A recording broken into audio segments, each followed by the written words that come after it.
ಅವರು ಇವತ್ತು ಬಳ್ಳಾರಿಗೆ ಬರ್ತಾ ಇದ್ದಾರೆ. ಈ ಘಟನೆ ಏನಾಗಿದೆ, ಯಾರು ಕಾಂಗ್ರೆಸ್ಸಿನ ಕಾರ್ಯಕರ್ತ ರಾಜಶೇಖರ್ ರೆಡ್ಡಿಯವರು ಡೆತ್ ಆಗಿದ್ದಾನಂಥ ವಿಚಾರವನ್ನು ತಿಳ್ಕೋಬೇಕು, ಅವ್ರ ಕುಟುಂಬಕ್ಕೆ ಹೋಗಿ ಸಾಂತ್ವನ ಹೇಳಬೇಕು ಅನ್ನೋಂಥ ಕಾರಣದಿಂದ ಉಪಮುಖ್ಯಮಂತ್ರಿಗಳು ಇವತ್ತು ಬರ್ತಾ ಇದ್ದಾರೆ. ನಾನು ಉಪಮುಖ್ಯಮಂತ್ರಿಗಳಿಗೆ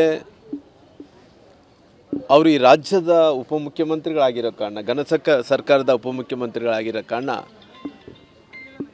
ಇವತ್ತು ನಿಮ್ಮ ಸರ್ಕಾರದಲ್ಲಿದ್ದಂಥ ಸತ್ಯ ಶೋಧನಾ ಕಮಿಟಿ ಬಂದು ಪರಿಶೀಲನೆ ಮಾಡಿಕೊಂಡು ಹೋಗಿದೆ.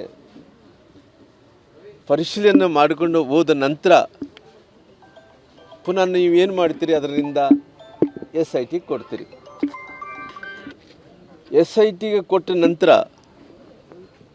ನಾನು ಈ ಮೂಲ ಇವತ್ತು ಬುಡವನ್ನು ಹುಡ್ಕೊಂಡು ಹೋದರೆ, ಈ ಬುಡಕ್ಕೆ ಹುಡ್ಕೊಂಡು ಹೋದರೆ ಇದಕ್ಕೆ ಮೇನ್ ಕಲ್ಪ್ರೇಟ್ ಬಂದು ಅವರು ಶಾಸಕರಾದಂಥ ನಾರಾ ಭರತ್ ರೆಡ್ಡಿ ಅವರು. ಮೂಲ ಬುಡ ಬಂದು ಕಲ್ಪ್ರೇಟ್ ಬಂದು ನಾರಾ ಭರತ್ ರೆಡ್ಡಿ ಆಗಿರೋ ಕಾರಣ ಇವತ್ತು ಮುಖ್ಯಮಂತ್ರಿಗಳು ಮೊನ್ನೆ ತಾನೇ ಏರ್ಪೋರ್ಟಿಗೆ ಬಂದಿದ್ದರು. ಆ ಏರ್ಪೋರ್ಟಿಗೆ ಬಂದಂಥ ಟೈಮಲ್ಲಿ ಯಾರ ಹತ್ರ ಮಾತಾಡಿದರು? ಇದರಲ್ಲಿ ಮೇನ್ ಕಲ್ಪ್ರೇಟ್ ಆದಂಥ ಬುಡಕ್ಕೆ ಹೋದ್ರಿಗಿನ ಶಾಸಕರಾದಂಥ ನಾರಾ ಭರತ್ ರೆಡ್ಡಿ ಅವರು A1 ಅಕ್ಯೂಸ್ಡ್ ಅವರು. ಅವ್ರ ಅಕ್ಯೂಸ್ಡನ್ನೇ ಬಗಲ್ಗಡೆ ಇಟ್ಕೊಂಡು ಮುಖ್ಯಮಂತ್ರಿಗಳು ಮಾತಾಡ್ತಾರಂದರೆ, ಇದು ಮತ್ತೆ ಪುನಃ ಉಪಮುಖ್ಯಮಂತ್ರಿಗಳು ಬಂದು ಅದೇ ಅಕ್ಯೂಸ್ಡ್ ಆದಂಥ ನಾರಾ ಭರತ್ ರೆಡ್ಡಿ ಅವ್ರನ್ನ ಬಗಲ್ಗಡೆ ಇಟ್ಕೊಂಡು ಪ್ರೆಸ್ ಮೀಟ್ ಮಾಡಿ ಏನನ್ನ ಡಿಸ್ಕಷನ್ ಆಗಿ ಅದಾಗಿ ಇದಾದರೆ ಇದು SITಯಿಂದ ನ್ಯಾಯ ಕೊಡ್ಸೋಕ್ಕಾಗುತ್ತೆ ಅನ್ನೋಂಥದ್ದು ಪ್ರಶ್ನೆ ನಾನು ಕೇಳಬೇಕಾಗುತ್ತೆ. ಅದಕ್ಕೋಸ್ಕರವಾಗಿ ಈ ಸರ್ಕಾರದಲ್ಲಿ ಇವತ್ತು ಏನು ರಾಜಶೇಖರ್ ಡೆತ್ ಆಗಿದ್ದಾರೋ, ಆ ಡೆತ್ ಆದಂಥದ್ದು ನಮ್ಮ ಕಾಂಗ್ರೆಸ್ ಪಾರ್ಟಿ ಮೇಲೆ ಬರಬಾರ್ದು ಅನ್ನೋಂಥ ಕಾರಣದಿಂದ ಮುಚ್ಚಾಕ್ಲಿಕ್ಕೋಸ್ಕರವಾಗಿ ಏನು ಪ್ರಯತ್ನ ಕೂಡ ಮಾಡೋಕ್ಕೆ ಅವರೆಲ್ಲ ಕೂಡ ರೆಡಿ ಆಗಿದ್ದಾರೆ.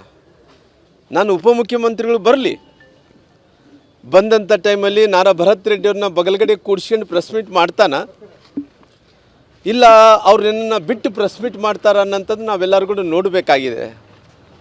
ಅದಕ್ಕೋಸ್ಕರವಾಗಿ ಇವತ್ತು ಉಪಮುಖ್ಯಮಂತ್ರಿಗಳು ಬಂದ ನಂತರ, ಯಾಕಂದರೆ ಉಪಮುಖ್ಯಮಂತ್ರಿಗಳು ಬಂದ ನಂತರ ಇದ್ರ ಬಗ್ಗೆ ಏನು ಅವರು ಚರ್ಚೆ ಮಾಡ್ತಾರ, ಏನು ಡಿಬೇಟನ್ನು ಮಾಡ್ತಾರ, ಆ ಸತ್ತಿದಂಥ ರಾಜಶೇಖರ್ ಅವ್ರಿಗೆ ಯಾವ ರೀತಿಯಲ್ಲಿ ಜಸ್ಟಿಸನ್ನು ಕೊಡಿಸ್ತಾರ, ಈ ಕೇಸನ್ನು ಯಾವ ರೀತಿಯಲ್ಲಿ ಸಮರ್ಥನೆ ಮಾಡ್ಕೊತಾರ ಅನ್ನೋ ಎಲ್ಲ ವಿಚಾರಗಳನ್ನು ನಾವು ಕೇಳಬೇಕಾಗುತ್ತೆ. ಅದಕ್ಕೋಸ್ಕರವಾಗಿ ನಾನು ಇನ್ನು ಸಾಕಷ್ಟು 1 ಗಂಟೆ ನಂತರ ಪತ್ರಿಕೆಗೋಷ್ಠಿ ಕೂಡ ನಾನು ಮಾಡ್ತೀನಿ. ಅದಕ್ಕೋಸ್ಕರವಾಗಿ ಇವತ್ತು ಉಪಮುಖ್ಯಮಂತ್ರಿ ಬಂದು ಹೋಗಲಿ ಅನ್ನೋಂಥ ಮಾತನ್ನು ಹೇಳ್ತೀನಿ. ಸರ್, ಒಂದೇ ಒಂದು ಪ್ರಶ್ನೆ ಸರ್. ಈಗ ನೀವು